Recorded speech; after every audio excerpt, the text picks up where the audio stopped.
Hello everybody, welcome back, I'm MrRedClaw. Welcome back to the final episode of Can I Beat Pole in Assetto Corsa. I'm not really sure if I'm going to bring this back next year, but before we get into it, I want you to head down below, like and subscribe. Does this help out a lot? So yes, we are here over 2 weeks after the Abu Dhabi Grand Prix. Clearly the FIA can't follow their own rules, but the time we do have to beat for pole was set by Max Verstappen. We're going to be in the Mercedes W12 because if the FIA doesn't need to follow rules, I don't either. The time we've got to beat was set by Max Verstappen. It was a 1:22.109. 2 weeks later, things have kind of calmed down. Still not really sure what they kind of thought of doing that, but we are on the old layout of the Yas Marina circuit over here. So the thing is, we can still kind of basically do the same kind of first corner like they do over here, but it's a little bit tighter, I'm pretty sure. So we're going to lose some time there, of course. In sector, I think 3 it is, or maybe even sector 2 still.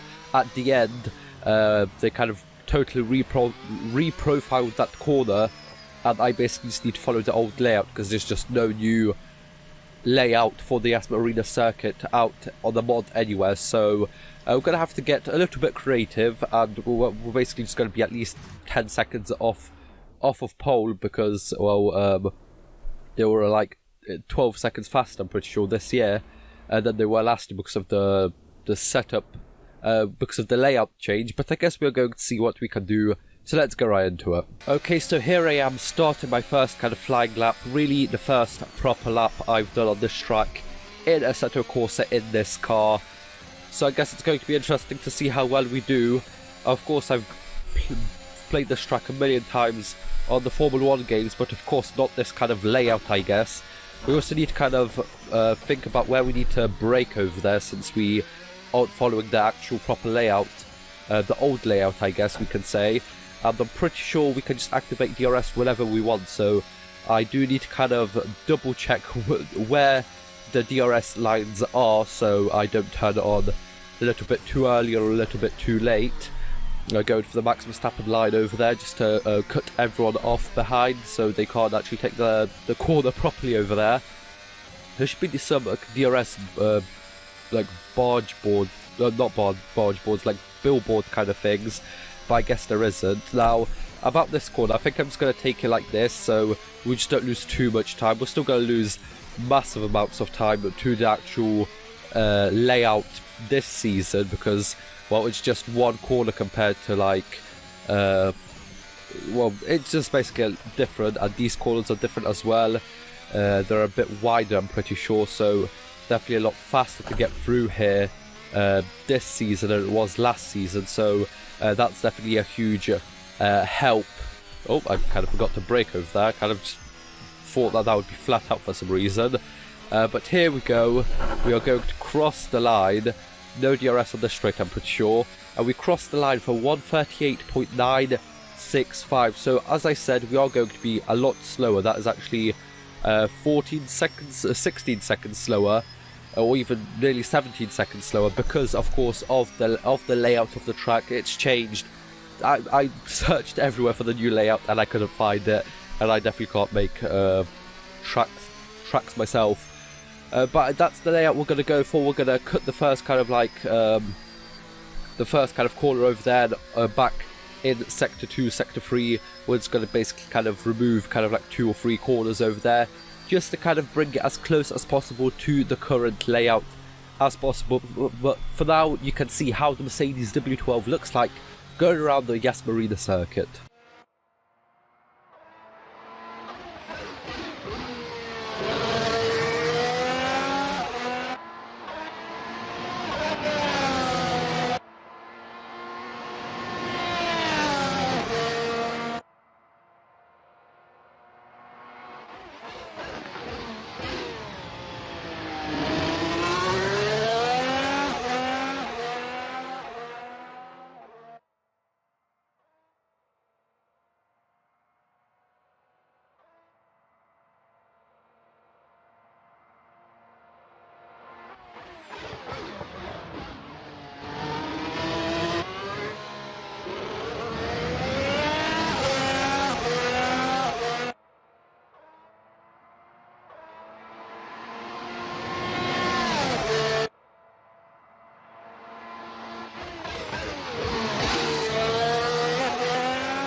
So there we go, across the line to set our second proper lap over there, a 1:38.226, so we're getting closer.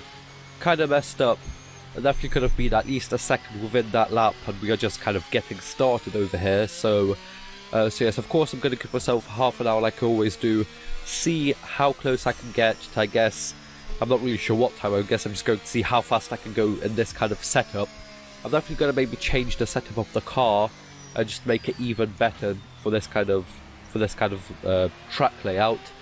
But yes, I'm going to go change that, and I guess we'll see if the car improves at all. So there we go, I've changed the car setup. I've kind of gotten the lap. It was basically a more complete lap this time, I'm pretty sure, and we go 1 second faster once again. So that brings us down to a 1:37.128. I still got about 10 minutes to see how much faster I can go from here. I think the car setup is quite good. I just need to kind of watch out in some of the corners just to turn a little bit sooner, just to kind of get that bite in and actually turn in at the right time. But yes, I'm going to keep on going, see if I can go even faster than this. So there we go, across the line once more, 1.2 seconds past, well, better this time, and 8/10 of that was just from the first corner behind us over here. There's still definitely improvement in that first corner. That was definitely not a perfect turn one over there from me, so I can still definitely get at least half a second from the first corner, which is kind of weird. But we moved down to a 1:35.9, so that is about 3 seconds faster than our original time, I think, and that leaves us about, was that 12-13 seconds away from the pole this year. But of course, as I said, and I will say a million times, different track layout, just can't get it to be exact like they did this season. But off we go again, seeing if I can improve even more. So there we go, we crossed the line, a 10th gained over there. That was definitely not a perfect lap over there as we crash into the wall, but that is going to be our final time, as basically there's just no point in chasing a time that just doesn't exist, as my wheel vibrates as we go over the curbs over there. 1:35.829 in the end. I think that's good, but then again, don't really have a time to compare it to. It is actually about the time that we would have gotten if we actually followed that they got last year during qualifying, when they actually followed the track limits. So definitely could have improved in some corners that where we actually cut a couple off, and we are still about, we would have been about, I think, P2 or P3 last year. But yeah, I guess it was fun, interesting race. Not really sure what to say, what more to say about it, but I guess for now that is going to be it. So I hope you guys enjoyed. Like, share, subscribe. See you guys next time. Bye bye.